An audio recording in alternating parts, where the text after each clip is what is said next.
Assalamualaikum warahmatullahi wabarakatuh. Salam damai sejahtera untuk kita semua. Om Swastiastu, Namo Buddhaya, salam kebajikan.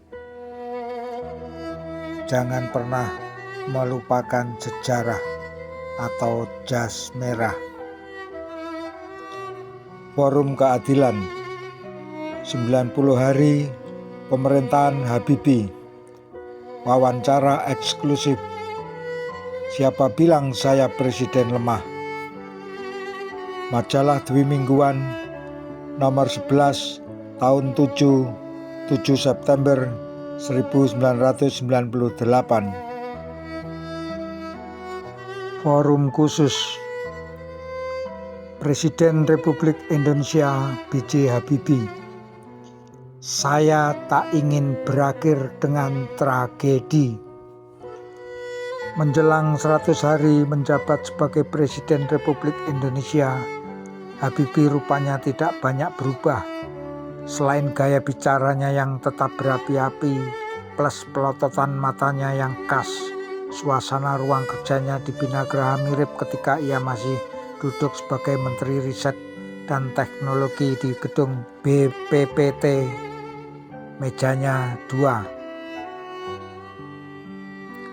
yang satu nyaris tenggelam dalam tumpukan kertas kerja dan buku, serta sebuah model pesawat terbang N2130.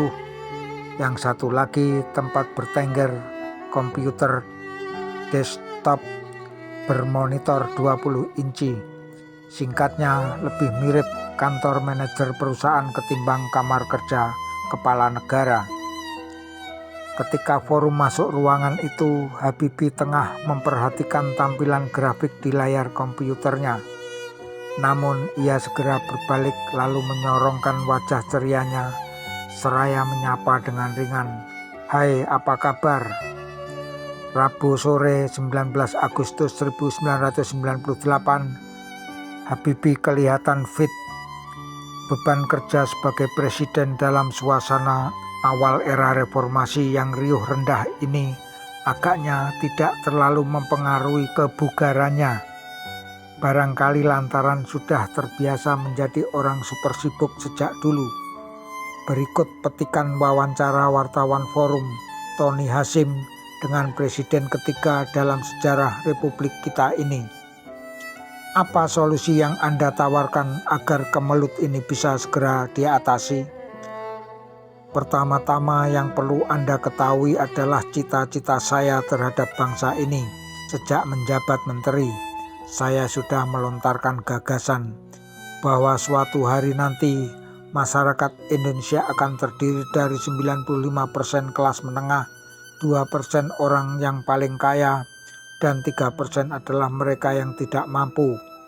Yang 3% ini dibiayai kelas menengah dan kelas atas.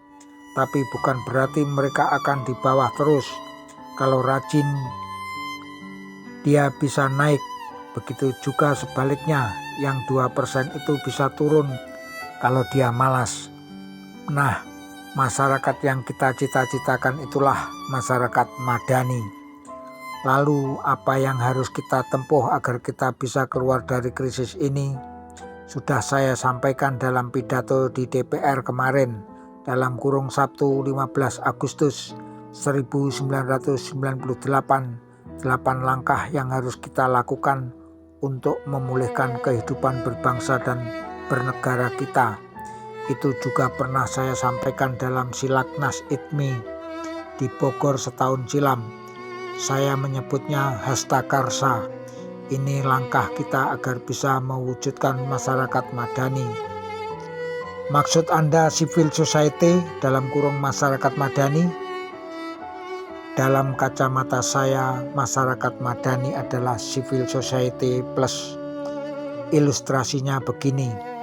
Pada tahun 2030, 2 orang kawan lama, si Ali dan si Ahmad, bertemu di kafe di Jalan Tamrin. Dari cara ngomong, logat, dan tingkah laku, mereka tidak bisa dibedakan. Setelah bicara-bicara, mereka makan, bayarnya sendiri-sendiri. Lalu mereka berpisah. Sudah ya, nanti kita ketemu lagi. Sampai di situ tak ada perbedaan di antara mereka. Padahal si Ali termasuk kelompok the top yang 2% tadi. Sedangkan Ahmad kelompok kelas menengah yang 90%. Begitu berpisah, Ahmad naik mobilnya Kijang atau Volkswagen. Si Ali begitu keluar, sopirnya sudah menunggu dengan Mercedes atau Jaguar. Anda bayangkan, mereka berbeda kelas tapi tetap teman. Skenario itu hanya terjadi pada masyarakat madani dan civil society. Lalu di mana letak bedanya? Saya ambil contoh pengalaman pribadi. Saya dibesarkan di Eropa. Di sana saya punya sopir namanya Herr Kruff. Dia sopir saya sejak 25 tahun silam. Kami nonton teater, makan di restoran, dan belanja bersama-sama. Tapi bayarnya sendiri-sendiri. Setiap mengantar pulang, dia selalu memberi saya oleh-oleh. Entah McDonald, hamburger, entah minuman dingin. Dia beli dengan uangnya sendiri. Jadi dia sopir sekaligus kawan saya. Nah, itu civil society di Eropa. Bagus bukan? Tapi di sana ada minusnya. Si Kruff bilang saya percaya Tuhan dan Kristus, tapi saya tidak mau bilang saya beragama Kristen. Loh, mengapa? Sebab di negara ini 10% dari pajak diserahkan untuk gereja. Padahal dengan uang itu saya bisa membeli 6 setel jas atau buat berlibur. Saya nggak mau mengaku Kristen. Saya bilang, Kruff, kalau kamu mati nanti bagaimana? Dia bilang, itu kan Tuhan yang menentukan. Saya berdoa dengan cara sendiri. Saya tidak mau ke gereja yang cuma omong doang. Enak saja dia mengambil uang saya. Sikap si Kruff itu bagi saya adalah civil society minus. Karena akibatnya dalam masyarakat begitu kaum homoseksual lalu bisa meminta dinikahkan secara legal. Mereka berhitung dengan menikah pajak mereka lebih rendah ketimbang tidak menikah. Jadi yang mereka hitung cuma duit. Lebih kurang ajar lagi, pasangan sejenis begitu bisa minta hak untuk punya anak melalui adopsi. Alasan mereka, di Bosnia banyak anak terlantar, jadi lebih baik kami ambil saja. Bayangkan, anak itu harus hidup dalam keluarga homoseksual. Itu merusak, tapi diperkenankan dalam civil society. Dalam masyarakat madani tidak begitu. Hubungan antar warganya seperti saya dan Kruff, tapi plus agama apapun. Pokoknya dia punya pegangan nilai moral dan spiritual. Jadi definisi saya tentang masyarakat madani adalah religious civil society. Kalau civil society saja identik dengan prosperity and democracy approach (pendekatan kesejahteraan dan demokrasi).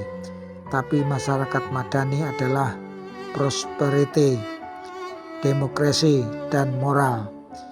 Itu skenario saya untuk masyarakat Indonesia 2030 yang beranggotakan orang seperti si Ali dan si Ahmad. Mereka kawan, berbeda secara materi, tapi dalam sikap, standar moral, dan budaya mereka sama. Itu cita-cita saya. Persoalannya bagaimana dan kapan kita mencapai masyarakat madani itu? Itu harus secara bertahap. Kuncinya terletak pada SDM, sumber daya manusia. Dalam pidato di DPR waktu itu saya sebutkan 6 tonggak sejarah. Kebangkitan nasional, Sumpah Pemuda, Proklamasi Kemerdekaan, Orde Baru, kebangkitan teknologi, dan kebangkitan demokrasi. Semua itu eksis karena ada SDM. Betul kan? Yang menentukan hasta karsa juga SDM. penghormatan terhadap hak asasi, demokratisasi, penegakan hukum, peningkatan kualitas ekonomi dan lainnya hanya bisa eksis karena ada SDM. Lalu apa saja tahapan untuk mencapai masyarakat madani? Dari sudut pandang pembangunan, ada dua grup dalam masyarakat, pelaku ekonomi dan pelaku non-ekonomi. Saya bicara pelaku ekonomi saja. Mereka terdiri dari dua kelompok pula. Pertama, yang berkonsentrasi pada tercapainya mata uang yang berkualitas tinggi. Artinya, mata uang yang hampir tak pernah mengalami penyusutan. Dengan demikian, tingkat inflasi dan suku bunganya rendah. Itu harus dihasilkan pelaku ekonomi yang mengendalikan dan menyalurkan mata uang. Dalam hal ini dilakukan Bank Indonesia. Kedua, mereka berkonsentrasi pada pertumbuhan ekonomi berdasarkan proses nilai tambah pada tiap industri atau pada tiap pelaku ekonomi nasional dalam masyarakat. Nilai tambah itu adalah fungsi dari SDM, budaya dan teknologi. Kecocokan antara budaya dan teknologi pada akhirnya menentukan tinggi rendahnya produktivitas perusahaan. Kecanggihan teknologi dan produktivitas tinggi menghasilkan nilai tambah yang tinggi. Dan itu semua sangat dimungkinkan jika kualitas mata uang rupiah itu tinggi. Bila itu terjadi, pertumbuhan GDP masyarakatnya tinggi dan konstan. Sinergi antara pelaku ekonomi pertama dan kedua menghasilkan mata uang bernilai tukar tinggi terhadap valuta asing. Bila itu terjadi, masyarakat madani tercipta dengan sendirinya. Sebab kalau sinergi kedua pelaku ekonomi terjadi, UMR dalam kurung upah minimum regional sudah menjamin tiap karyawan dimanapun dia bekerja di Indonesia untuk memenuhi kebutuhan sembako, sekolah, dan pakaian. Sedangkan upah maksimum ditentukan dalam perundingan udara, perlindungan antara serikat buruh, serikat pengusaha, dan pemerintah. Mereka berunding agar upah tak terlampau tinggi, jadi daya saing perusahaan tinggi. Apakah dalam kondisi perekonomian begini kita mampu mengejar cita-cita itu? Saya percaya bangsa kita mampu. Karena kita sudah melampaui masa kritis dalam kehidupan berbangsa dan bernegara, yakni seperti saya sebutkan sebagai 6 tonggak sejarah itu, yang puncaknya adalah pada era kebangkitan demokrasi. Sekarang tinggal membuat sistemnya, yaitu sistem perundang-undangan, peraturan, mekanisme, dan sistem pendidikan. Tapi kan untuk mencapai semua itu harus ada stabilitas dulu. Stabilitas terjadi dengan sendirinya jika sudah ada transparansi, demokrasi, dan kesejahteraan. Dalam hal ini pendekatan saya adalah bottom up, dalam kurung dari bawah ke atas, bukan top down. Kalau masyarakat madani sudah terjadi, akan lebih stabilitas yang mandiri, abadi, dan tidak tergantung pada perorangan. Orang-orang yang selalu mengatakan Habibie adalah presiden yang lemah, begitu toh? Kalau saya dibandingkan dengan presiden pertama dan kedua yang sama-sama menganut pendekatan keamanan top down, ya jelas dong saya tampak lemah. Tapi dalam top down yang terjadi adalah sistem komando. Semua berdasarkan perintah dari atas. Tok. Kalau enggak, saya tangkap loh. Memang dengan cara itu seorang pemimpin kelihatan kuat. Tapi sebenarnya orang yang bertindak begitu adalah lemah. Ia terlihat kuat, tapi itu semu. Oleh sebab itu, pemerintah yang top down, yang terlihat kuat itu selalu berakhir dengan tragedi. Awalnya dia kelihatan kuat, tapi begitu dia tidak mampu lagi menahan semuanya, maka serentak prak. dia jatuh. Kita sudah 2 kali mengalami tragedi. Peralihan dari presiden pertama ke presiden kedua terjadi tragedi. Begitu juga dari presiden kedua ke presiden ketiga. Tapi saya tidak ingin era saya berakhir dengan tragedi. Caranya, saya memulai era saya dengan era kebangkitan demokrasi.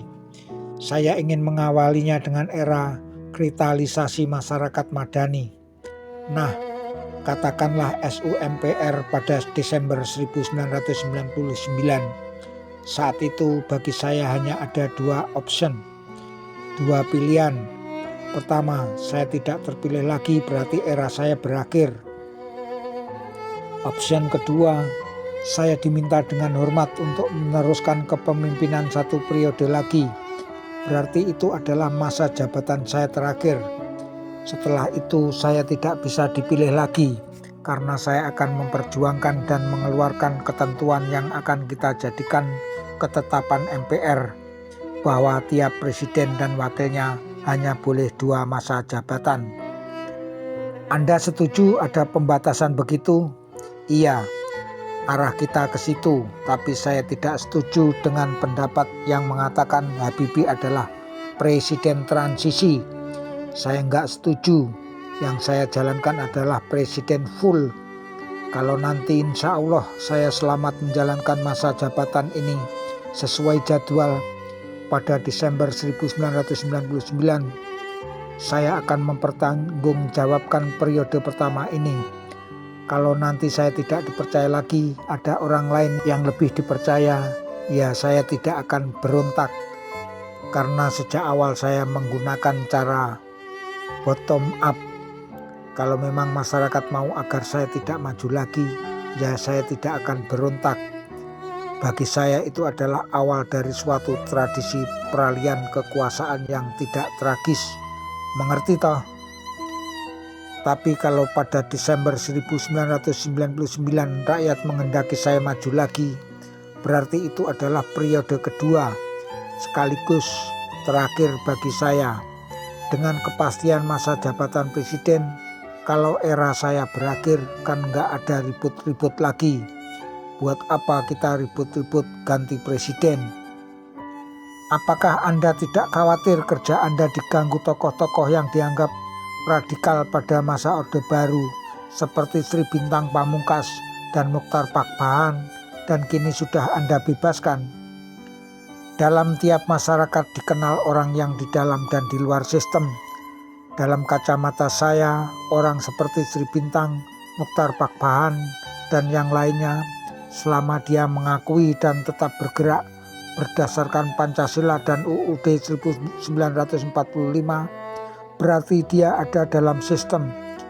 Kalau dia mau mengembangkan ideologi baru, berarti dia out of the system, di luar sistem, dan dia akan menghadapi seluruh bangsa Indonesia.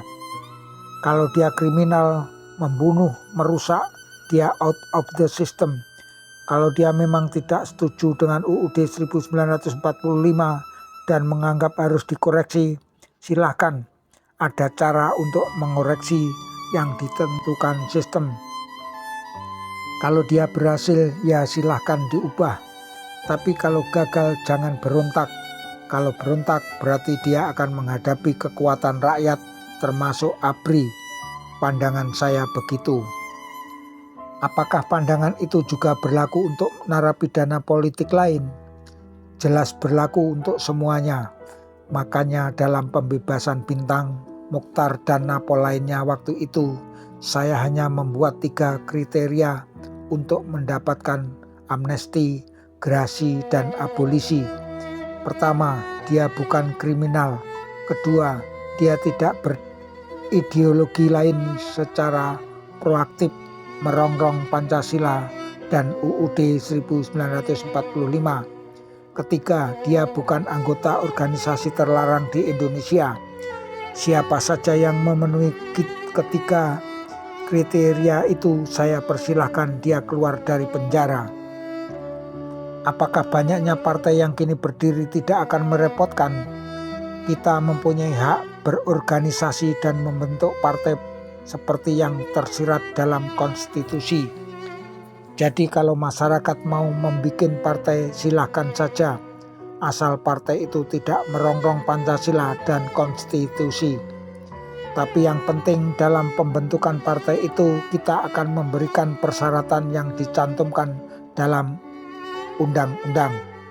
Misalnya, bila memenuhi persyaratan awal dia boleh mengikuti pemilu. Kalau dalam pemilu dia memperoleh suara untuk duduk di DPR, masuklah di DPR _MPR. Nah, kalau sudah masuk dalam DPR _MPR, dia baru bisa mendapat bantuan finansial dari pemerintah. Tapi kalau dalam pemilu yang akan datang dia out, ya dia enggak mendapat bantuan lagi. Nah, silahkan masyarakat mendirikan partai. Rakyat sangat berharap pemerintah bisa segera mengatasi krisis ekonomi saat ini. Apa saja yang telah Anda hasilkan selama 3 bulan ini? Tadi pagi saya menelepon Menteri Keuangan. Ada beberapa instruksi yang mau saya sampaikan. Tiba-tiba dia menyela, "Wah Pak, pidato Anda di DPR bagus tuh." Saya jawab, "Iya, situ yang bilang." Tapi kalau menurut Quick Kiangi dan Rizal Ramli, saya dibilang hanya omong, retorika saja, nggak ada isinya. Nah, Menkeu bilang yang benar aja. Mereka tidak tahu waktu Pak Habibie mulai kita sudah di ambang pintu hiperinflasi. Tapi itu telah dicegah Pak Habibie. Hiperinflasi adalah inflasi yang mencapai 250% per bulan. Nah, itu sudah bisa kita cegah. Jadi kalau Quick dan Rizal bilang kita tidak melakukan apa-apa, Menkeu bilang mereka nggak tahu sih. Pak Wijoyo Nitisastro juga bilang belum pernah dia mengalami baik di sidang IGGI maupun CGI. Para donor tidak mengkritik Indonesia. Ada saja soal HAM, Timur Timur, apa saja. Termasuk kritik-kritik dari LSM, tapi dalam sidang CGI kali ini dalam kurung Juli 1998 tak satu pun dari 18 organisasi donor dan 14 organisasi multilateral termasuk NGO mengkritik kita. Tadinya kita memperkirakan akan mendapat maksimal 11 miliar US dollar. Tapi ternyata kita dapat 14 miliar US dollar, terbesar sepanjang sejarah. Bukan hanya itu, kalau dulu kita menerima bantuan susah sekali mencairkannya, tapi sekarang begitu disetujui kita langsung bisa mencairkannya dalam tahun anggaran ini. Juga saya ditanya, apakah Anda senang mendapat bantuan sebesar itu? Saya jawab, sebetulnya agak sedih. Sebab dari 14 miliar US dollar itu sebagian besar untuk mengembangkan social safety net, subsidi sembako, pengadaan obat-obatan, dan keperluan lain. Alangkah indahnya kalau uang yang begitu banyak, katakanlah 80%-nya untuk pembangunan. Tapi apakah itu tidak menjawab bahwa kepercayaan luar negeri sudah pulih? Jangan mengira, oh bantuan itu kan karena mereka berbelas kasihan pada kita. Kalau karena kasihan, banyak negara bernasib lebih buruk dibanding kita. Tapi mereka mau memberi bantuan sebanyak itu kepada kita karena simpati dan percaya bahwa kita betul-betul bertekad mengatasi krisis ini. Kepercayaan luar negeri sudah pulih dan itu terjadi kurang dari 3 bulan. Anda yakin perekonomian kita akan segera membaik? Jelas dong, semua itu kita laksanakan sesuai rencana. Saya optimistis. Forum Keadilan nomor 11 tahun 7 September 1998 halaman 15 hingga halaman 17.